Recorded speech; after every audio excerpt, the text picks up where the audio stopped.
Meditasi di antara kebahagiaan dan kesuksesan Anda. Keinginan manusia dari dulu sampai sekarang intinya tetap sama, yaitu ingin bahagia dan tidak ingin menderita. Yang membedakan adalah cara dan jalur untuk mewujudkannya. Ada berbagai macam jalur untuk mewujudkannya, dan dari berbagai macam jalur, kita bisa menggolongkan menjadi dua jalur besar, jalur spiritual, jalur non-spiritual. Di sini saya akan membahas yang dari jalur non-spiritual, karena lebih relevan dengan saya dan Anda. Dari apa yang saya baca, pelajari dan praktik mengcoaching di lapangan, bisa saya katakan kebanyakan orang berpandangan bahwa untuk bisa bahagia maka seseorang harus mencapai kesuksesan terlebih dulu baru bisa bahagia.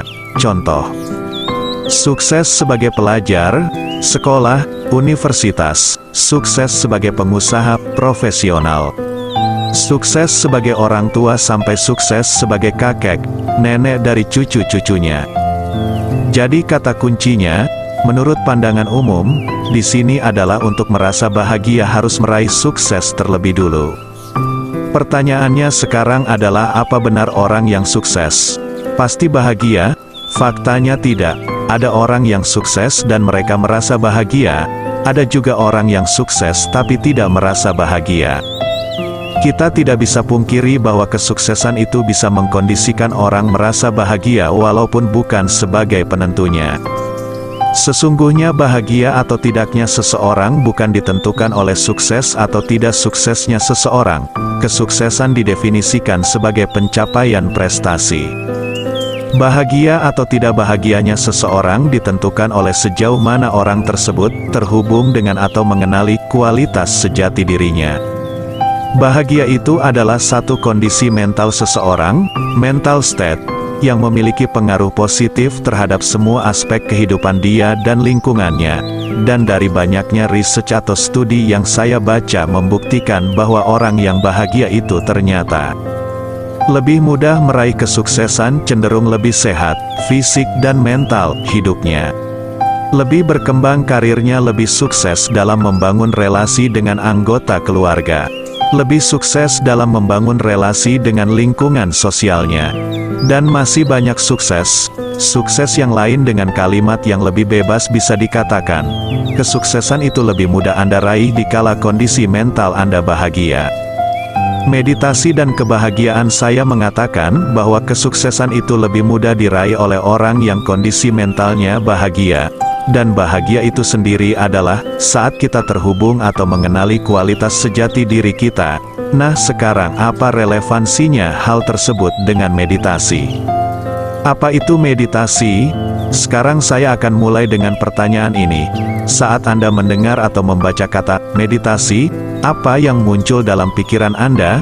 Apakah seperti beberapa jawaban di bawah ini? Konsentrasi, menghilangkan pikiran, relax, blissful. Duduk bersila, butuh waktu berjam-jam, membosankan karena tidak melakukan apa-apa.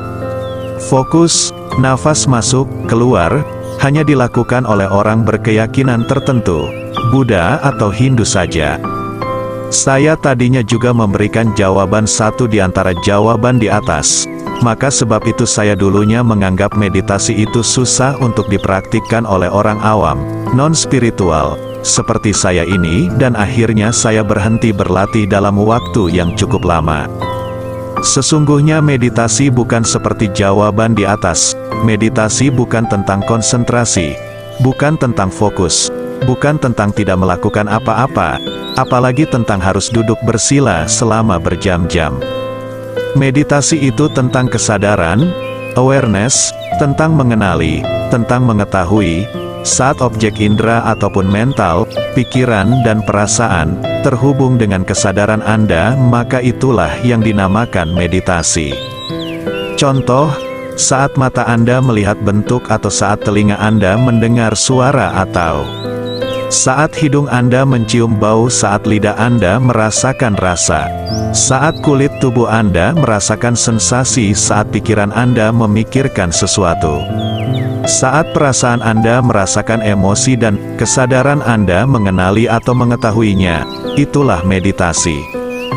Jadi selama Anda menyadari atau mengetahui objek, Dan juga, apa yang sedang dilakukan oleh indera atau mental Anda, itulah yang dimaksudkan dengan meditasi. Anda juga bisa menggunakan kesadaran Anda sendiri sebagai objeknya. Jadi Anda menyadari kesadaran Anda sendiri. Di sini Anda tidak perlu menyadari objek tertentu, seperti bentuk, suara, rasa, sensasi, bau, udara, bentuk pikiran maupun emosi.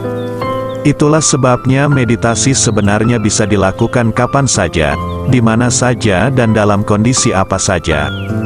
Meditasi mengkondisikan munculnya perasaan bahagia. Saat Anda menyadari atau mengetahui apa yang indera atau mental Anda lakukan, saat itulah sesungguhnya Anda sedang terhubung atau mengenali kualitas sejati diri Anda. Kualitas sejati yang Anda kenali di sini adalah kesadaran, awareness. Saat indera atau mental Anda mengenali atau terhubung dengan kesadaran, maka Anda sebenarnya berada di luar cengkeraman, hasutan mental Anda, monkey mind, dan momen itu Anda mendapati pengalaman, seperti perasaan damai, tenang, jernih dan lain-lain.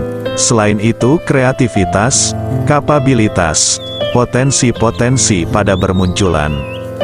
Di kondisi saat indera atau mental Anda mengenali atau terhubung dengan kesadaran itulah Anda berada dalam state bahagia dan Anda pun lebih kreatif, responsif, fleksibel, adaptif dan produktif.